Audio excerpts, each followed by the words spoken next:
கிறிஸ்துவின் நாமத்தில் யாவரையும் அன்போடு நான் வாழ்த்தி வரவேற்கிறேன். கர்த்தர் நல்லவர். அல்லேலூயா.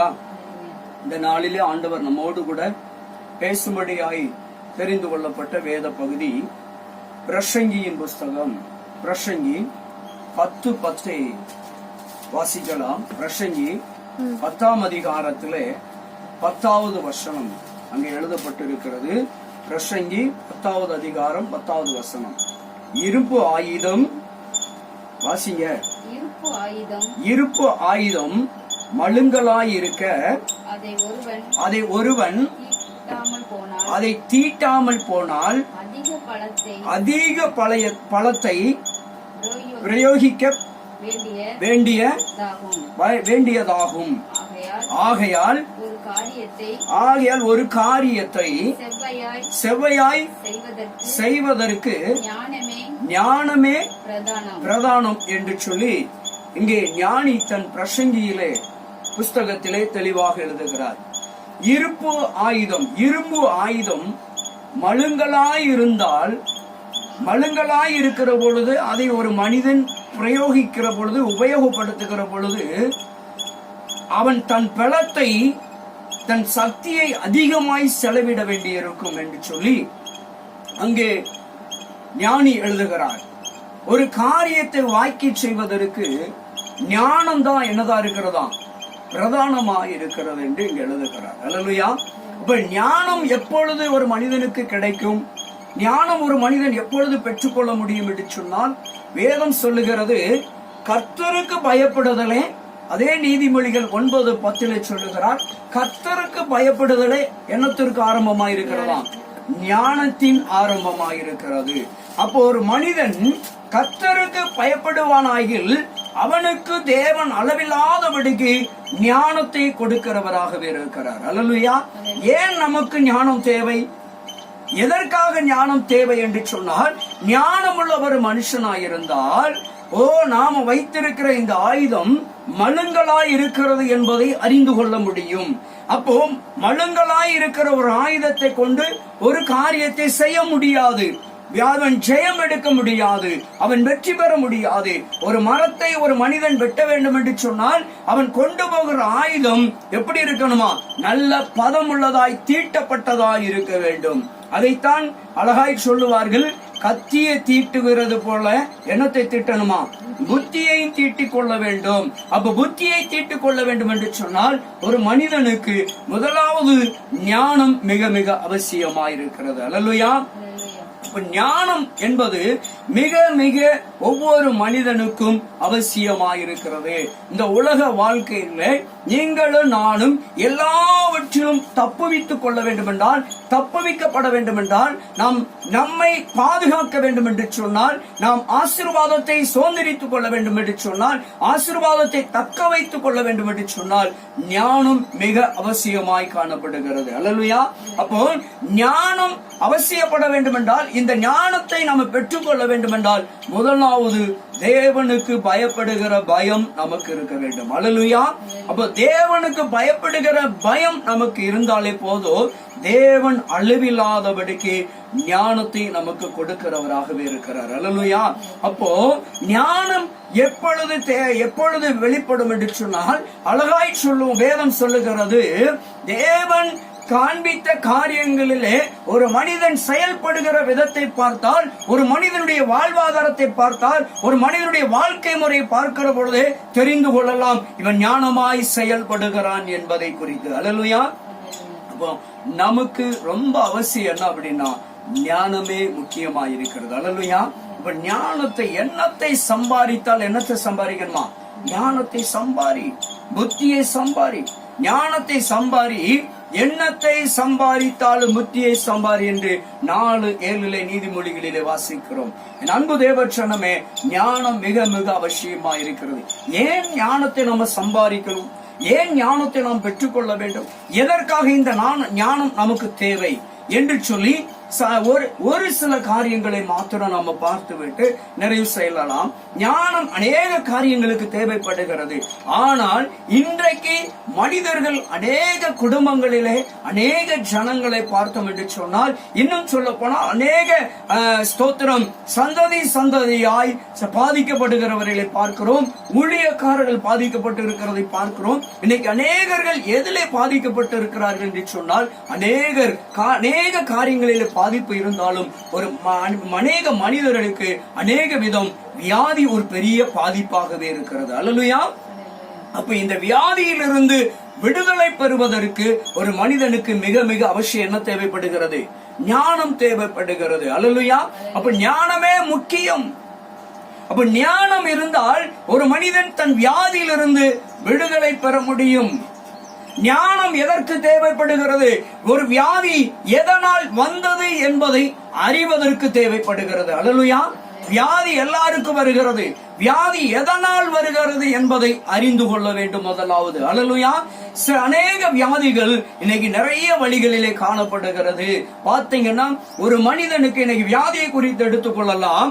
ஞானத்தை கொண்டு இந்த வியாதியை நாம் எப்படி மேற்கொள்ளலாம்? ஞானம் இருந்தால் வியாதியை அடையாளம் கண்டு கொள்ளலாம். ஞானம் இருக்கிறவனிடத்திலே தேவ ஆவியானவர் கிரியை செய்கிறவராயிருக்கிறார். தேவனுக்கு பயப்படுகிறவனிடத்திலே ஞானம் வெளிப்படும். ஞானம் வெளிப்படுகிறவனிடத்திலே அவன் எல்லா விதத்திலும் நல்ல சுபிட்சியமாய் வாழ கற்றுக்கொள்ளுவான். ஆரோக்கியமாய் வாழ கற்றுக்கொள்ளுவான்.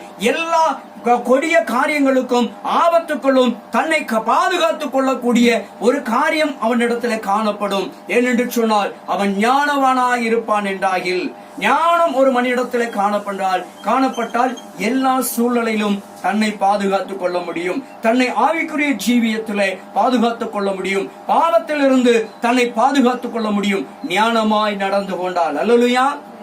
அப்ப ஞானம் இருக்கிற பொழுதுதான் ஒரு மனிதன் தனக்குள் இருக்கிற வியாதியை அடையாளம் கண்டுகொள்ள முடியும். அப்படி என்று சொன்னால் வியாதி எந்தெந்த வகைகளிலே வருகிறது என்பதை அறியக்கூடியவன் ஞானி. அல்லேலூயா.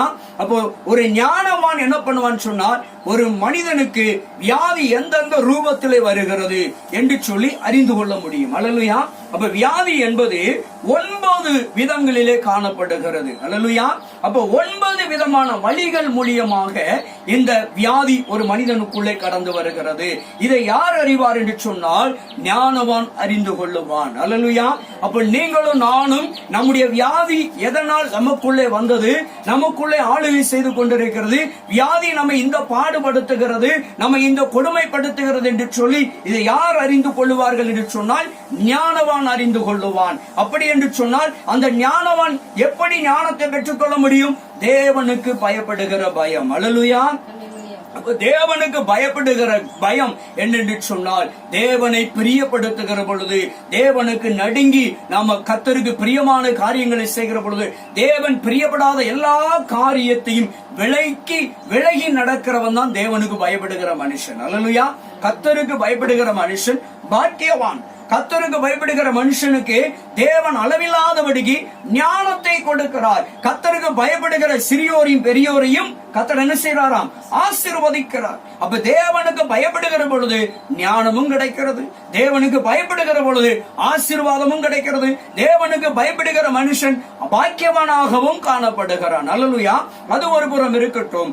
ஞானத்தினாலே நம்முடைய வியாதிகளை நாம் அடையாளம் காண வேண்டும். வியாதியை எப்படி அடையாளம் காண்பது? அந்த வியாதி எப்படிப்பட்ட வழியிலிருந்து நமக்குள்ளே வருகிறது என்பதை நாம் சுருக்கமாக பார்த்தோம் என்று சொன்னால், அதை குறித்து விளக்கினால் நிறைய காலங்கள் செல்லும். ஆனால் சுருக்கமாக ஒரு மனிதனுக்கு எந்தெந்த வகைகளிலே வியாதி வருகிறது, ஒரு மனிதனை எந்தெந்த வகைகளிலே வியாதி ஆளுகை செய்கிறது, ஒரு மனிதனுக்கு ஒரு குடும்பத்துக்கு வியாதி எந்தெந்த வகைகளிலே பின்தொடர்ந்து வந்து கொண்டே இருக்கிறது என்பதை குறித்து நாம் இங்கே பார்க்க இருக்கிறோம். அல்லேலூயா. அப்ப வியாதி எந்த வழியிலே வருகிறது என்று சொன்னால், ஒரு மனிதனுக்கு வியாதி பின்தொடர்கிற காரியம் தீராத வியாதி. எத்தனையோ காலங்கள், பல வருடங்களாக ஒரு மனிதனை விட்டு வியாதி போகவே போகாது. சில வியாதிகள் பாத்தீங்கன்னா மருத்துவர்களிடத்துல போனா சில வியாதி குணமாகும், சில வியாதி குணமாகாது. சில வியாதி குணமாகிட்டு மறுபடியும் வருவதற்கு வாய்ப்பு இருக்கிறது. அல்லேலூயா. அப்போ சில வியாதிகள் எந்த ஒரு மனிதனுக்கும் புலப்படாமலே காணப்படும். அல்லேலூயா. அப்போ இந்த வியாதிகள் எந்தெந்த வழிகளிலே வருகிறது என்பதை ஞானவான் மாத்திரமே அறிய முடியும். அந்த ஞானத்தை நாம பெற்றுக்கொண்டால் அந்த வழிகளை ஆராய்ந்து கொள்வதற்கும் ஞானம் தேவைப்படுகிறது. அப்ப அந்த வழிகளை பார்த்தோம் என்று சொன்னால், ஒன்று வியாதி ஒரு மனிதனுக்கு எதனால் வருகிறது என்று சொன்னால், ஒன்று சாபத்தினாலே வருகிறது. எதனால் வருகிறது? ஒரு மனிதனுக்கு வியாதி வருவதற்கு முதல் வழி ஒன்று சாபத்தினாலே வருகிறது. இரண்டாவது, ஒரு மனிதனுக்கு வியாதி வருவதற்கு இரண்டாவது வழி பாவம். பாவத்தினால் ஒரு மனிதனுக்கு வியாதி வருகிறது. அல்லேலூயா. ஒன்று சாபம், இரண்டாவது பாவத்தினால் வருகிறது. மூன்றாவது, ஒரு மனிதனுக்கு வியாதி எதனால் வருகிறது என்று சொன்னால் ஸ்வாவத்தினால் வருகிறது. அல்லேலூயா. ஸ்வாவம், தன்னை மாற்றிக்கொள்ளாத காரணத்தினாலே. அப்ப பாருங்க, சாபம், பாவம், ஸ்வாவம், இப்ப 3 வழிகள் இங்கே பார்க்கிறோம். அதே போல நான்காவது ஒரு வழியை பார்த்தோம் என்று சொன்னால், நான்காவது வழி என்ன இருக்கு அப்படின்னா, பில்லி சூனியத்தினாலே ஒரு மனிதனுக்கு வியாதி வருகிறது. அல்லேலூயா.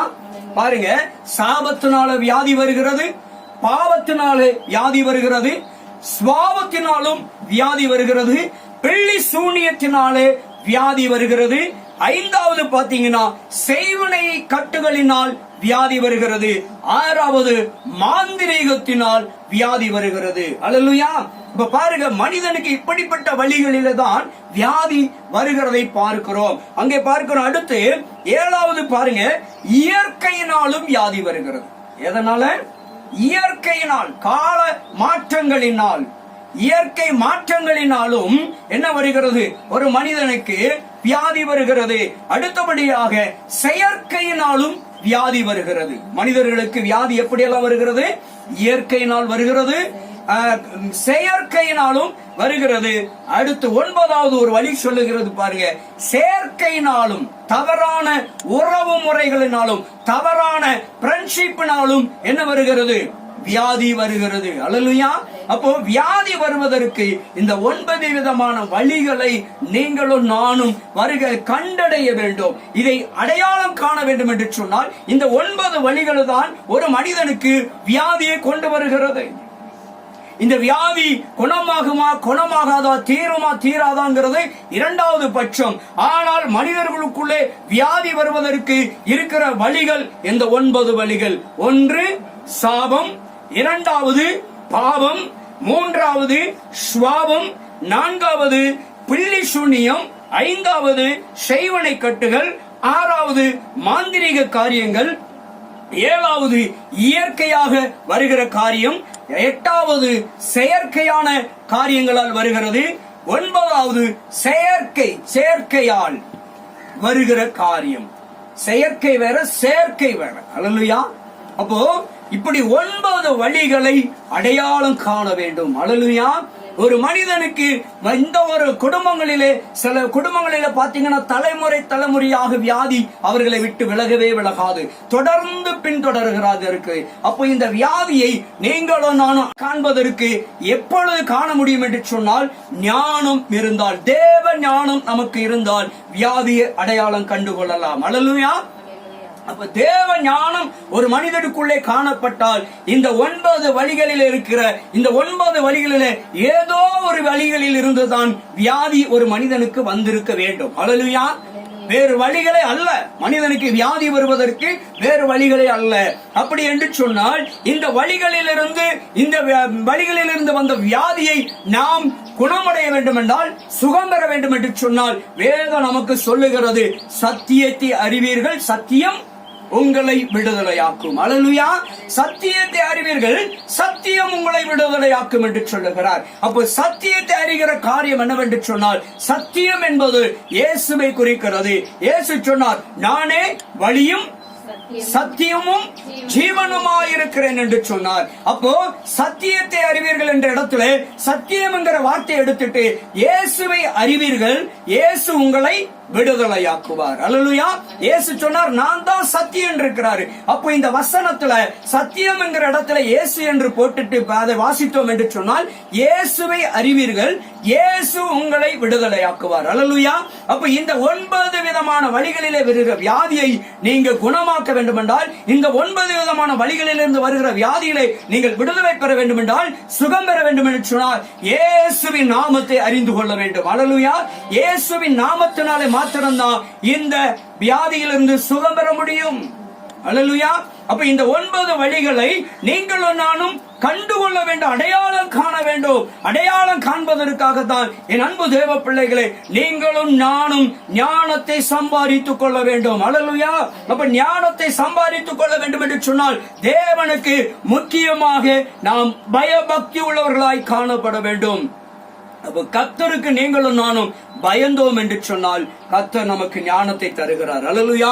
கர்த்தர் நமக்கு ஞானத்தை தருகிறார். அந்த ஞானத்தை நீங்களும் நானும் பெற்றுக்கொண்டோம் என்று சொன்னால், நமக்கு இருக்கிற பிரச்சனைகளை அடையாளம் காண முடியும். அல்லேலூயா.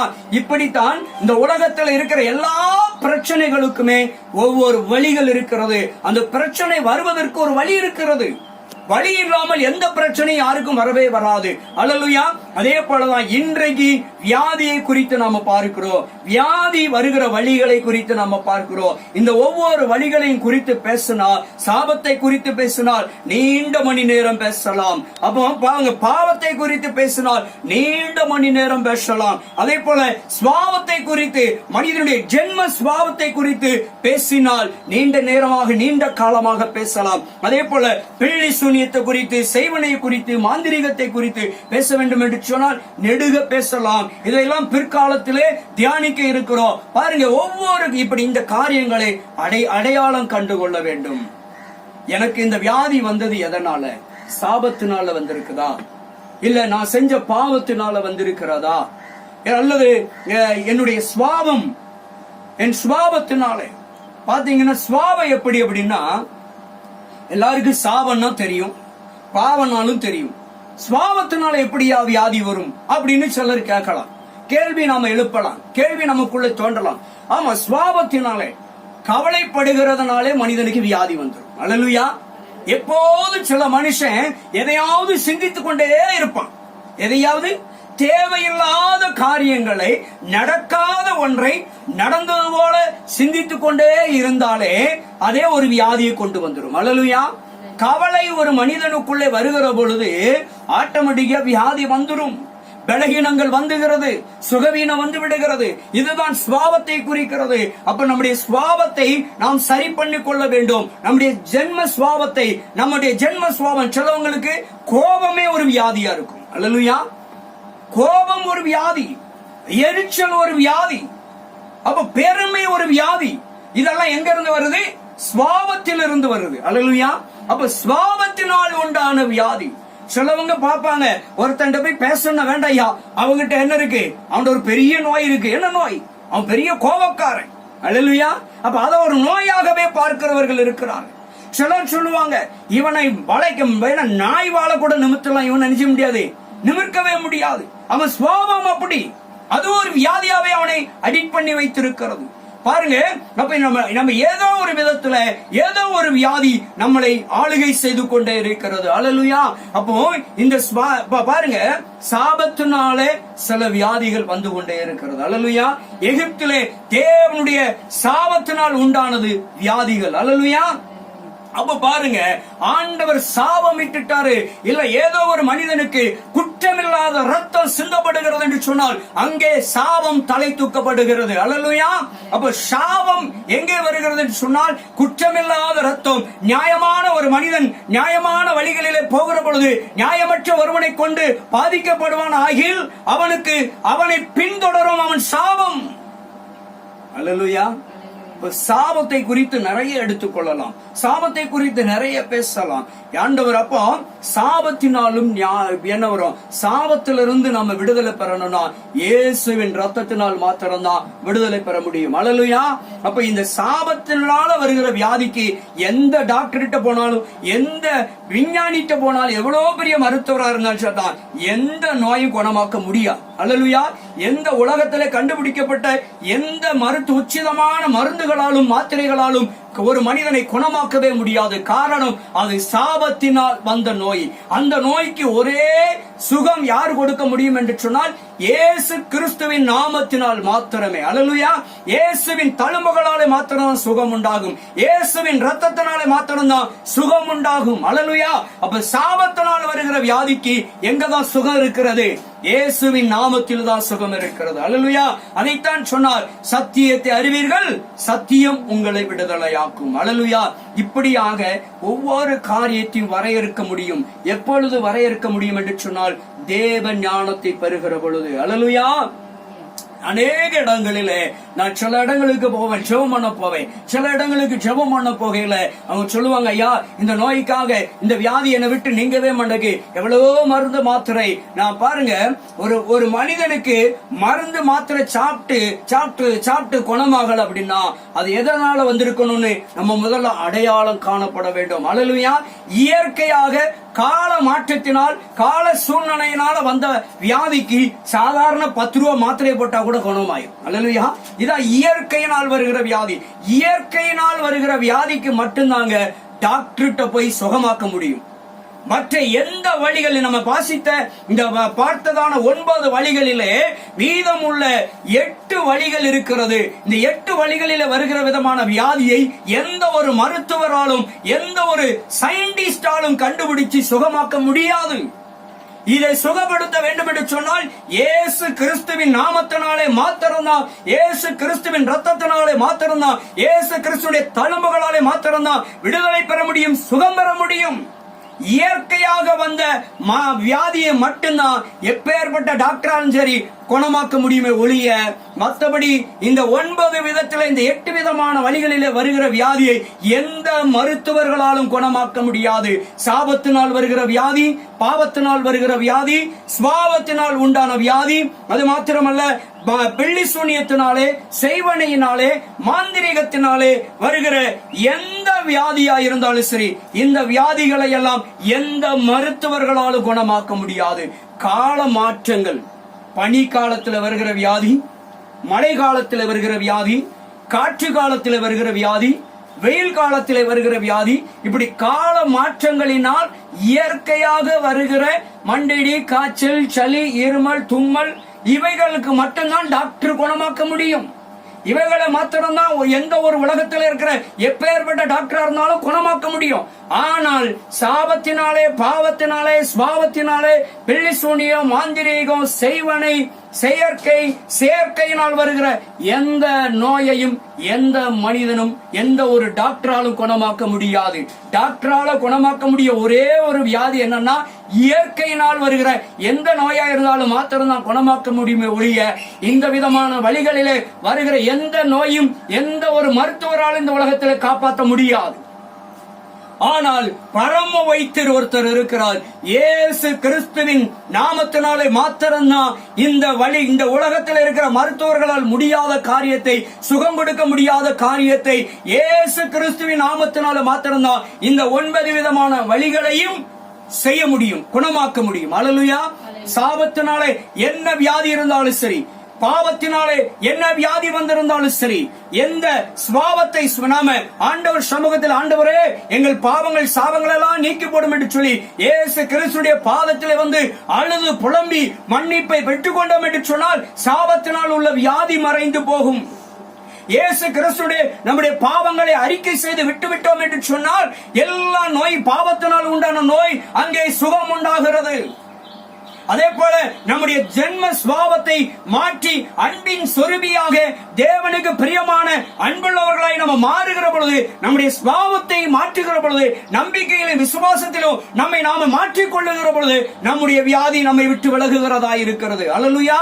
இப்படிதான் இயேசு நமக்கு சுகம் அளிக்கிறார். இதை மருத்துவர்களிடத்துல போய் சுகம் பெற்றுக்கொள்ள முடியுமா என்று சொன்னால் பணம் தான் விரயமாகுமே ஒழிய நமக்கு சுகம் கிடைக்கவே கிடையாது. கடைசியில டாக்டர் கூட சொல்லுவார், இதுக்கு வேதம் தான் ஆதாரமாய் இருக்கிறது. வேதம் அழகாய் சொல்லுகிறது. அங்கே பெரும்பாடு உள்ள ஒரு ஸ்திரீ தன் ஆஸ்தி எல்லாம் வித்து மருத்துவம் பார்த்தாலாம். மருத்துவர்கிட்ட போய் தன் சொத்து சுகத்தெல்லாம் வித்து வியாதிக்கு வைத்தியம் பார்த்திருக்கிறான். ஆனா எந்த வைத்தியனாலும் என்ன செய்ய முடியல, எந்த ஒரு வைத்தியர்களாலும் அவளுக்கு சுகம் கொடுக்க முடியவில்லை. இது நான் சொல்லல, பரிசுத்த வேதத்திலே நீங்களும் நானும் வாசிக்கிறோம். பெரும்பாடு உள்ள ஒரு ஸ்திரீ. அல்லேலூயா. அப்போ பாருங்க, 12 வருஷம் பெரும்பாடு உள்ள ஸ்திரீ வைத்தியர்களிடத்துல போய் தன் ஆசையெல்லாம் விற்று அவள் என்ன செய்தாலாம், வைத்தியம் பார்த்தாலாம். யாராலும் குணமாக்க முடியல. கடைசியில எல்லா பணம் சொத்து சுகத்தெல்லாம் வித்து எல்லாம் கையை விட்டு போனது.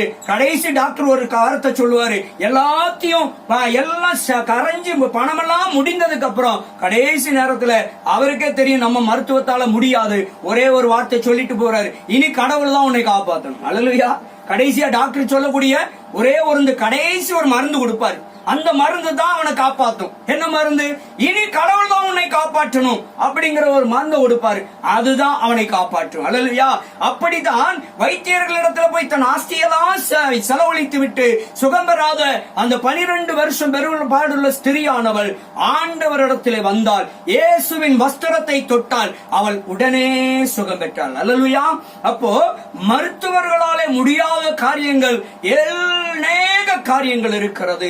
அது இயேசுவால மாத்திரம்தான் சுகம் கொடுக்க முடியும். அப்படி என்று சொன்னால் நமக்கு வியாதி எந்த வழிகளில் வந்திருக்கிறது என்பதை என் அன்பு தேவச்சனமே நாம முதலாவது அடையாளம் கண்டுகொள்ள வேண்டும்.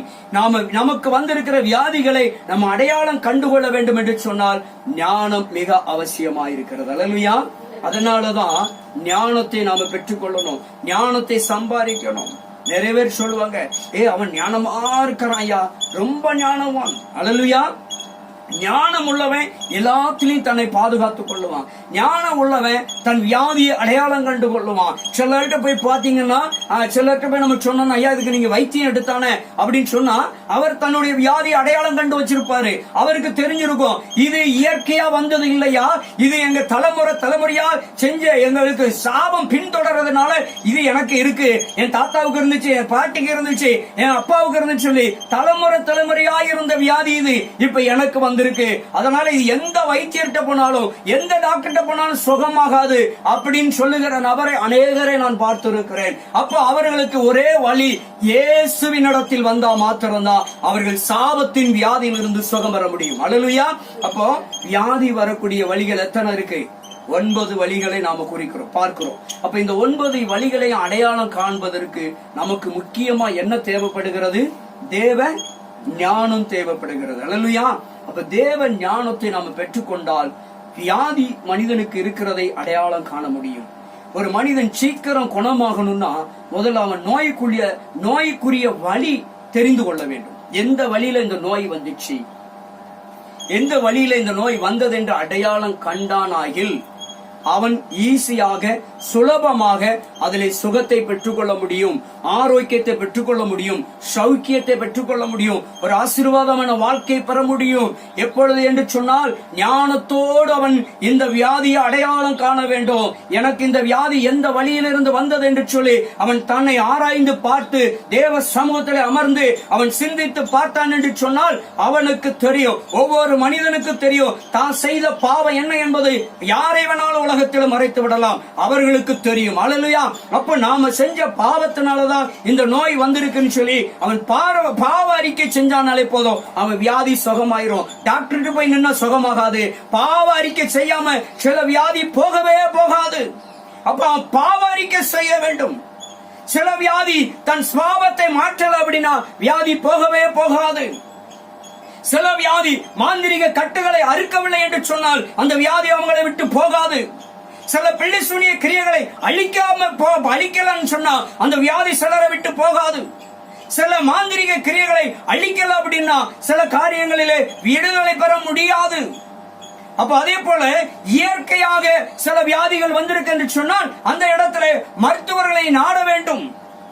அந்த இடத்திலே மருத்துவர்களை நாடினால் அந்த வியாதி போய்விடும். அல்லேலூயா.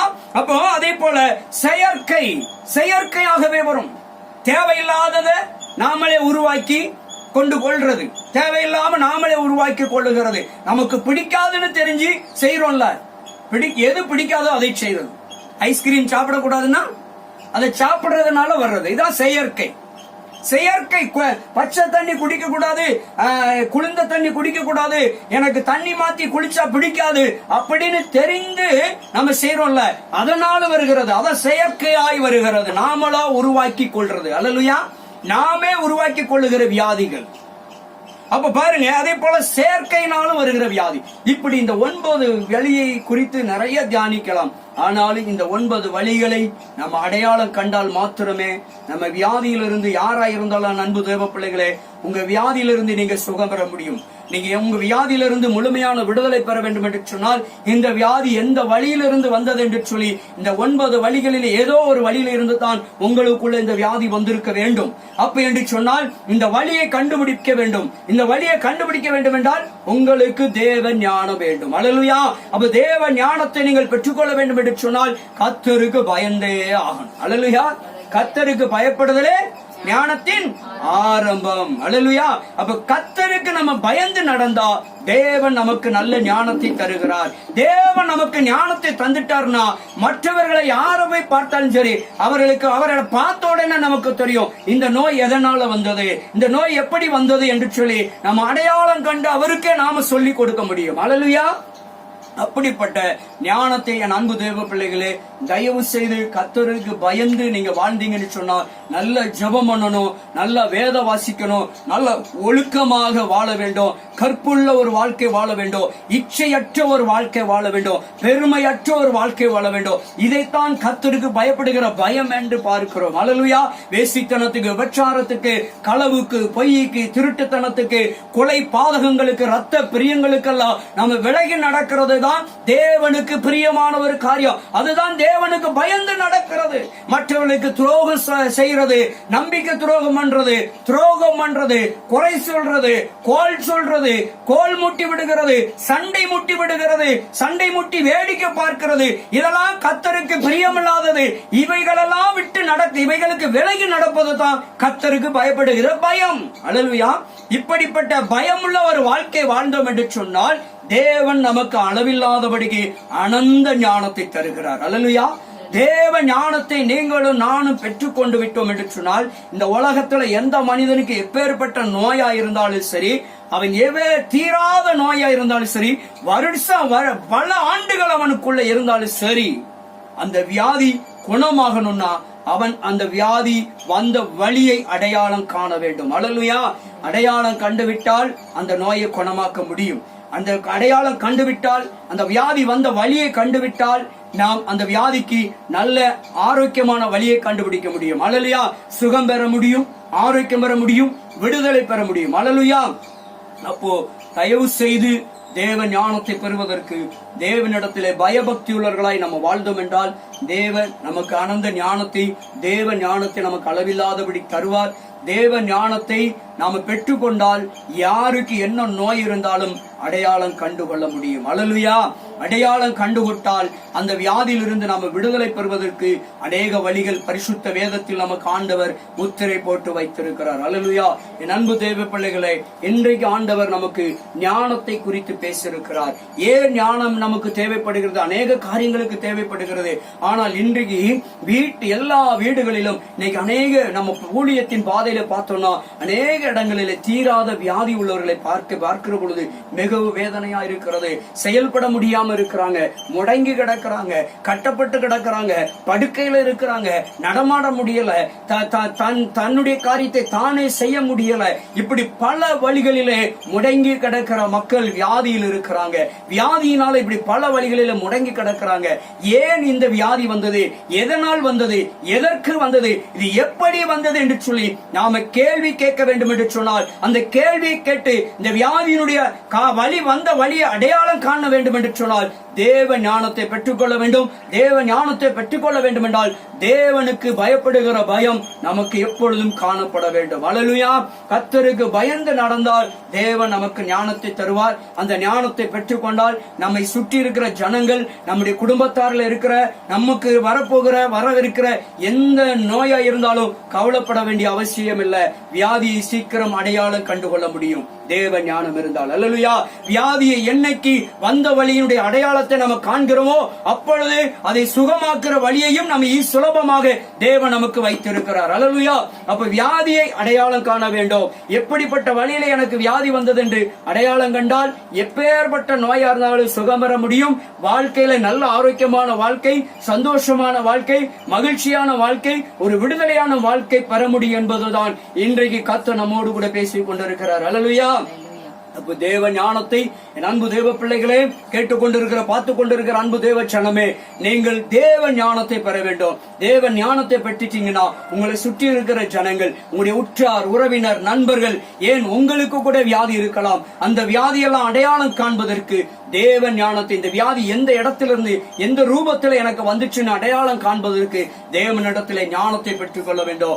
தேவனிடத்திலே ஞானத்தை பெற்றுக்கொள்ள வேண்டும் என்று சொன்னால் தேவனுக்கு பயந்து நடந்தால் போதும். தேவனுக்கு பயந்து நடந்தீங்கன்னா அவர் உங்களுக்கு அளவில்லாதபடிக்கு ஞானத்தை தருவார். அளவில்லாதபடிக்கு நீங்க ஞானத்தை பெற்றுக் கொண்டுட்டீங்கன்னா நீங்க எப்பேற்பட்ட நோயா இருந்தாலும் அதிலிருந்து விடுதலை பெற முடியும். அல்லேலூயா. காரணம், விடுதலை பெறக்கூடிய வழி வேதத்தில் ஆண்டவர் நமக்காக வைத்திருக்கிறார். இந்த பரிசுத்த வேதத்திலே அநேக மருத்துவங்கள் இருக்கிறது, அநேக மருந்துகள் இருக்கிறது. வியாதியிலிருந்து சுகம் பெறக்கூடிய வழிகளை ஆண்டவர் எழுதி வைத்திருக்கிறார். சுருக்கமாக சொல்ல போனால், ஒரே வார்த்தையில் சொல்ல போனால் ஆண்டவர் அழகாக எழுதி வைத்திருக்கிறார். சத்தியத்தை அறிவீர்கள், சத்தியம் உங்களை விடுதலையாக்கும். அல்லேலூயா. அவருடைய தழும்புகளால் குணமானீர்கள், அவருடைய காயங்களால் சுகமானீர். எவ்வளவு அருமையான மருந்துகள் இருக்கிறது. இப்படிப்பட்ட மருந்துகளை கண்டுகொள்ள வேண்டும் என்று சொன்னால் நாம் நம்முடைய வியாதி வந்த வழி அடையாளம் காண வேண்டும். அடையாளம் காண்பதற்கு நீங்கள் தயவு செய்து ஞானத்தை பெற்றுக் கொள்ளுங்கள். ஞானத்தை பெற்றுக் கொள்வதற்கு முன்பாக அதை பெற்றுக்கொள்ளக்கூடிய வழி ஒரே வழிதான், ஆண்டவர் சமூகத்திலே பயத்தோடு பக்தியோடு இருப்பது. அல்லேலூயா. கர்த்தர் இன்றைக்கு நம்மோடு கூட பேசியிருக்கிறார். நோயற்ற வாழ்வே சீரற்ற செல்வம். அல்லேலூயா. அப்ப நோயற்ற ஒரு வாழ்வு வாழ வேண்டும். நோயில்லாத ஒரு வாழ்க்கை, ஆரோக்கியமான வாழ்க்கை தான் எல்லோரும் விரும்புறோம். அல்லேலூயா. எல்லாரும் ஆரோக்கியமாய் வாழணும், நோய் நொடி இல்லாம வாழணுங்கிறது தான் எல்லா மக்களுக்கும் ஆண்டவர் விரும்புற ஒரு காரியம். உங்களுக்கும் சரி, எனக்கும் சரி, ஆண்டவர் ஆரோக்கியத்தை தர விருப்பமாய் இருக்கிறார், சுகத்தை தர விருப்பமாய் இருக்கிறார், சௌக்கியத்தை தர விருப்பமாய் இருக்கிறார். ஆண்டவரிடத்துல பயம் வந்திருக்கிற நம்மை சுற்றி இருக்கிற ஜனங்களுக்கு தீராத வருட பல ஆண்டுகளாய் இருக்கிற வியாதியை அடையாளம் கண்டு அதை போக்கக்கூடிய வழிகளை பரிசுத்த வேதத்தின்படி நீங்க போக்கினால் தான் சுகம் கிடைக்குமே ஒழிய எந்த மருத்துவர்கிட்ட போனாலும் எந்த மருத்துவராலும் சுகப்படுத்த முடியாது. அல்லேலூயா. ஆன்மீகத்துக்கு முன்பாக அறிவியல் தோல்வி அடைந்தது, ஆன்மீகமே வெற்றி அடையக்கூடியது. அறிவியல் என்றைக்கும் தோல்விக்குரியதுதான். ஆண்டவராக இயேசு கிறிஸ்து மாத்திரமே ஜெய கிறிஸ்து, மரணத்தை ஜெயித்தவர், இந்த உலகத்தை ஜெயித்தவர் அவர் ஒருவர் தான். ஆன்மீகம் ஒன்றுதான், இயேசு கிறிஸ்துவின் ஆன்மீகம் ஒன்றுதான். இயேசு மாத்திரம்தான் ஜெயம் கொடுக்கிறவர், வெற்றிக்குரியவர். இந்த அறிவியல், இந்த உலகத்திலே கண்டுபிடிக்கப்பட்ட அறிவியல் எல்லாமே தோல்விக்குரியது, எல்லாமே தோற்று போகக்கூடியது, எல்லாம் காணப்படலாம், மாயை தான், நிரந்தரம் அல்ல, எல்லாமே மாயை தான். இந்த அறிவியல் எல்லாம் பார்ப்பதற்கு வெற்றி அடைந்து விட்டோம், வானத்தை தொற்று விட்டோம், சந்திரமலத்துக்கு போயிட்டோம் அப்படின்னு சொல்லலாம். ஆனால் எல்லாமே மாயை தான், எதுவுமே வெற்றிக்குரியது அல்ல, எல்லாம் தோல்வி அடையக்கூடியது. சொல்ல போனால் பல மாதங்கள் ஆகிவிட்டது, கொரோனா வைரஸ் வந்து பல மாதங்கள் ஆகிவிட்டது. இன்றைக்கு வரைக்கும் மருந்து கண்டுபிடிக்க முடியவில்லை. பெரிய பெரிய ஜாம்பவான்கள் உலகத்தில் இருக்கிறார்கள், கண்டுபிடிக்க முடியவில்லை. அதை வைத்து பார்த்தால் அறிவியல் ஒன்று தோல்வி அடையக்கூடியதான ஒழிய வெற்றிக்கு வழியே கிடையாது. அறிவியல் இல்லை. அறிவியல் என்றைக்கு நாள் ஒரு நாள் தோற்றுவிடும், அறிவியல் என்றைக்கு நாளும் தோற்றுவிடும். ஆனால் ஆன்மீகம் ஒரு காலம் தோல்வி அடைவதற்கு வழியே கிடையாது. ஆதலால் தான் கர்த்தருக்கு பயந்து தேவ ஞானத்தை பெற்றுக் கொண்டால் எல்லா விதத்திலும் செல்வ செழிப்பாக, ஆசீர்வாதமாக, சுகமாக, ஆரோக்கியமாக வாழ முடியும். அல்லேலூயா. அறிவியல் தேவைப்படலாம், அறிவியல் தேவையாக இருக்கலாம். ஆனாலும் நிரந்தரமான தீர்வை கொடுக்கக்கூடியது எது என்று சொன்னால் ஆன்மீகம் மாத்திரமே. அல்லேலூயா. ஆன்மீகத்திலே மாத்திரமே ஒரு மனிதனுக்கு எல்லா விதத்திலும் வெற்றி கிடைக்கும். அந்த வெற்றியை பெற வேண்டும் என்று சொன்னால் நீங்களும் நானும் கர்த்தருக்கு பயப்படுகிற பயத்திலே நிலை நிற்போம். தேவன் ஞானத்தை தருவார். அந்த ஞானத்தை கொண்டு நமக்கு வருகிற எல்லா பிரச்சனைகளையும் அடையாளம் கண்டு அதிலிருந்து விடுதலை பெறுவோம். விடுதலை பெற்று ஒரு நல்ல விடுதலை வாழ்க்கை வாழ முடியும். கர்த்தர் உங்களை ஆசீர்வதிப்பார். ஒரு வருஷம் கண்களை மூடுவோம். நன்றி ஆண்டவரே, மகா கிருபையும் இரக்கங்களும் மனதுருக்கமும் நீடிய சாந்தமும் அன்பு நிறைந்த பரிசுத்தம் உள்ள நல்ல பிதாவே, உம்முடைய குமாரன் இயேசு கிறிஸ்துவின் நாமத்தினால் மாத்திரமே ஆண்டவர் எல்லா மனிதர்களுக்கும் விடுதலை கொடுக்க முடியும், எல்லா மனிதர்களுக்கும் சுகம் கொடுக்க முடியும், பரிசுத்த ஆவியினால் பலப்படுத்த முடியும், தேற்ற முடியும், மாற்ற முடியும். ஆண்டவரே, ஒரு மனிதனுக்கு ஆறுதலும் தேறுதலும் இளைப்பாறுதலும் இயேசு கிறிஸ்துவின் பாதத்தில் மாத்திரமே இருக்கிறது. இயேசு கிறிஸ்துவின் ரத்தத்தினால் மாத்திரமே உண்டு. இயேசு கிறிஸ்துவின் தழும்புகளாலே மாத்திரம்தான் சுகம் உண்டு. ஆண்டவரே, மருத்துவர்களாலே முடியாத காரியத்தை இயேசுவின் நாமத்தினாலே விடுதலை பெற முடியும், இயேசுவின் ரத்தத்தினாலே விடுதலை பெற முடியும். இந்த உலகத்தில் இருக்கிற அறிவியல் ஜாம்பவான்களாலே முடியாதது என் தேவனாலே மாத்திரமே முடியும். அகில உலகத்தையும் சிருஷ்டித்த ஆண்டவராக இயேசு கிறிஸ்துவின் நாமத்தினாலே மாத்திரம்தான் ஒரு மனிதனுக்கு எல்லா நோய்களில் இருந்தும் விடுதலை கொடுக்க முடியும். சாபத்தினால் உண்டான வியாதிகள், பாவத்தினாலே உண்டான வியாதிகள், சுவாபத்தினாலே உண்டான வியாதிகள், மாந்திரிகத்தினாலே வருகிற வியாதிகள், பில்லி சூனியத்தினாலே வருகிற வியாதிகள், செய்வனையினாலே வருகிற வியாதிகள், இயற்கையினாலே வருகிற வியாதிகள், செயற்கையினாலே வருகிற வியாதிகள், செயற்கையினாலே வருகிற வியாதிகள், இப்படி 9 வழிகளில் இருந்து வருகிற எப்பேற்பட்ட நோயாயிருந்தாலும் இயேசுவின் நாமத்தினாலே சுகம் கொடுக்க முடியும். காரணம் வேதம் சொல்லுகிறது, சத்தியத்தை அறிவீர்கள், சத்தியம் உங்களை விடுதலையாக்கும். இயேசுவை அறிவீர்கள், இயேசு உங்களை விடுதலையாக்குவார். ஆதலால் உங்களுக்கு, உங்களை சுற்றி இருக்கிறவர்களுக்கு, உங்களுடைய நண்பர்களுக்கு, உறவினர்களுக்கு இருக்கிற நோயை அடையாளம் காண்பதற்கு ஆண்டவரே இப்பொழுது ஆண்டவரிடத்தில் கேட்டு பெற்றுக்கொள்ள ஆண்டவரே, எங்களுக்கு தேவ ஞானத்தை தாரும் ஆண்டவரே. பயபக்திக்குரிய வாழ்க்கை நாங்கள் வாழ்ந்த ஆண்டவரே, உங்களுடைய அனந்த ஞானத்தை நாம் பெற்றுக்கொள்ள வேண்டும் என்று இப்பொழுது ஆண்டவரிடத்தில் கேட்டால் ஆண்டவர் உங்களை அனந்த ஞானத்தினாலே நிரப்புவார். அனந்த ஞானத்தை நீங்கள் பெற்றுக்கொண்டு விட்டீர்கள் என்று சொன்னால் உங்களிடத்தில் காணப்படுகிற வியாதியை நீங்கள் அடையாளம் காண முடியும். நீங்கள் எப்பொழுது உங்களுடைய வியாதி எந்த வழியில வந்தது என்று சொல்லி நீங்கள் எப்பொழுது அடையாளம் காணுகிறீர்களோ அப்பொழுது அந்த அடையாளத்தை கொண்டு தேவ சமூகத்திலே அறிக்கை செய்து தேவனிடத்தில் இரக்கத்தை பெற முடியும். தேவனிடத்தில் இரக்கத்தை பெற்று இந்த வியாதியிலிருந்து, நோயிலிருந்து குணமாக முடியும், சுகமாக முடியும், ஒரு நல்ல ஆரோக்கியமான வாழ்க்கை வாழ முடியும். என் அன்பு தேவ பிள்ளைகளே, இந்த சத்தத்தை கேட்டு பார்த்து கொண்டிருக்கிற உங்களுடைய ஜனங்களுக்கு இப்பொழுது தேவ ஞானத்தை அளவில்லாதபடிக்கு கொடுங்கப்பா. ஐயோ, எனக்கு இந்த வியாதி என் குடும்பத்துக்கு, என் நண்பர்களுக்கு, என் உறவினருக்கு வந்த வழி தெரியவில்லை என்று சொல்லி புலம்பிக் கொண்டிருக்கிற பிள்ளைகள், எத்தனையோ வைத்தியம் பார்த்து விட்டேன், எவ்வளவோ செலவழித்து பார்த்து விட்டேன், லட்சக்கணக்கில் எவ்வளவோ செலவழித்தும் பார்த்து விட்டேன், எல்லாம் இழந்தும் போய்விட்டது, ஆனாலும் இந்த வியாதி இன்னும் விடுதலை பெற முடியல, இது இன்னும் சுகமாக முடியவில்லை. ஓ, என் படுக்கை என்னைக்கு மாறும், என் வியாதி என்னைக்கு மாறும், எனக்கு என்னைக்கு சுகமாகும் என்று சொல்லி ஏங்கிக் கொண்டிருக்கிற உங்களுடைய பிள்ளைகளுக்கு இப்பொழுது இயேசுவின் நாமத்தினாலே இந்த வியாதிகள் எல்லாம் வெளியேறுவதாக. சாபத்தினால் உண்டான வியாதிகள் இயேசுவின் நாமத்தினாலே நீங்கி போவதாக. எல்லா சாப கட்டுகளும் இயேசுவின் நாமத்தில் அறுக்கப்படுவதாக. எல்லா பாவத்தின் கிரியைகளும் இயேசுவின் நாமத்தினால் அழிந்து இந்த பாவத்தினால் உண்டான வியாதி இயேசுவின் நாமத்திலே சுகம் உண்டாவதாக. ஆண்டவரே, மாம்ச சுவாபத்தினாலே வந்த வியாதிகள் அவருடைய சுவாபம் மாறட்டும் ஐயா, இயேசுவின் சுவாபமாய் மாறட்டும் ஆண்டவரே. மாம்ச சுவாபங்கள், ஜென்ம சுவாபங்கள் எல்லாம் இயேசுவின் நாமத்தினாலே இவர்களை விட்டு வெளியேறுவதாக. இயேசுவின் நாமத்தினாலே அதனால் உண்டான வியாதிகள் எல்லாம் இயேசுவின் நாமத்திலே சுகம் உண்டாவதாக. ஆண்டவரே, பில்லி சுனியத்தினாலே, மாந்திரிகத்தினாலே, செய்வனையினால் உண்டான எல்லா வியாதிகளும் இப்பொழுதே நசரேய இயேசுவின் நாமத்தினாலே நீங்கும்படியாய் எல்லா கட்டுகளை அறுத்து விடுகிறேன். அவைகளெல்லாம் செயலிழந்து போவதாக இயேசுவின் நாமத்திலே. நன்றி ஆண்டவரே. அதே போல கால மாற்றங்களினால் உண்டான வியாதிகள், செயற்கையினால் உண்டான வியாதிகள், செயற்கையினால் வந்த வியாதிகள் எல்லாம் இயேசுவின் நாமத்தினாலே வெளியேறும்படியாய் கட்டளை கொடுக்கிறேன். இயேசுவின் நாமத்தினாலே சுகம் உண்டாகும்படியாய் கட்டளை கொடுத்து செபிக்கிறேன். இப்பொழுதே நம்முடைய பிள்ளைகள் கேட்டுக்கொண்டு பார்த்து கொண்டிருக்கிற பிள்ளைகளுக்கு இப்பொழுதே ஒரு சுகம் உண்டாகட்டும். குடும்பத்திலே, அவருடைய குடும்பங்களிலே யார் யாருக்கு என்னென்ன பலவீனங்கள், சுகவீனங்கள், வியாதிகள் இருக்கிறதோ எல்லா தீராத வியாதிகளும், முடக்கி வைத்திருக்கிற, செயல்பட முடியாமல் வைத்திருக்கிற எல்லா நோய்களும் இயேசுவின் நாமத்தினாலே நீங்கி போவதாக. ஆண்டவரே, இப்பொழுதே கட்டளை கொடுத்து ஆசீர்வதித்து செபிக்கிறேன். தாவே, உம்முடைய ஜனங்களை உம்மை நோக்கி பார்த்து கொண்டிருக்கிறாங்க.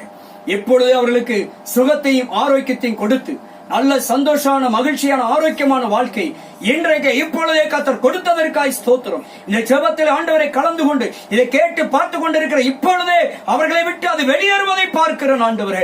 இப்பொழுதே அது நீங்க கொண்டிருப்பதற்காய் ஸ்தோத்திரம். இப்பொழுதே அவர்களுக்கு விடுதலை கொடுப்பதற்காய் ஸ்தோத்திரம். சாபத்திலிருந்து, பாவத்திலிருந்து, சுவாபத்திலிருந்து நீர் விடுதலை கொடுப்பதற்காய் ஸ்தோத்திரம். பில்லி சூனியத்திலிருந்து, மாந்திரிகத்திலிருந்து, செய்வனிலிருந்து அவர்களுக்கு விடுதலை கொடுப்பதற்காய் ஸ்தோத்திரம். இயற்கை காரியங்களிலிருந்து, செயற்கை காரியங்களிலிருந்து, செயற்கையான காரியங்களிலிருந்து அவர்களுக்கு ஒரு விடுதலை கொடுப்பதற்காய் ஸ்தோத்திரம் ஆண்டவர். இப்பொழுதே அந்த விடுதலை இறங்குவதற்காய் ஸ்தோத்திரம். இப்பொழுதே எல்லா தீய காரியங்களும், பொல்லாத வியாதிகளும் வெளியேறுவதற்காய் ஸ்தோத்திரம். அப்படிப்பட்ட பெரிய காரியங்களை எந்த நிமிடத்திலே கர்த்தர் செய்து கொண்டிருப்பதற்காய் ஸ்தோத்திரம். நம்முடைய பிள்ளைகளை மகிழ்ச்சிக்குள்ளும், சந்தோஷத்துக்குள்ளும், ஆரோக்கியத்துக்குள்ளும் நீர் நடத்துவதற்காய் ஸ்தோத்திரம். இயேசு கிறிஸ்துவின் நாமத்தில் சகலத்திலும் நன்மைகளையும், விடுதலையும், ஆரோக்கியத்தையும், சுகத்தையும், சௌக்கியத்தையும் நம்முடைய பிள்ளைகளுடைய சிரசில வைத்து செபிக்கிறேன் நல்ல பிதாவே.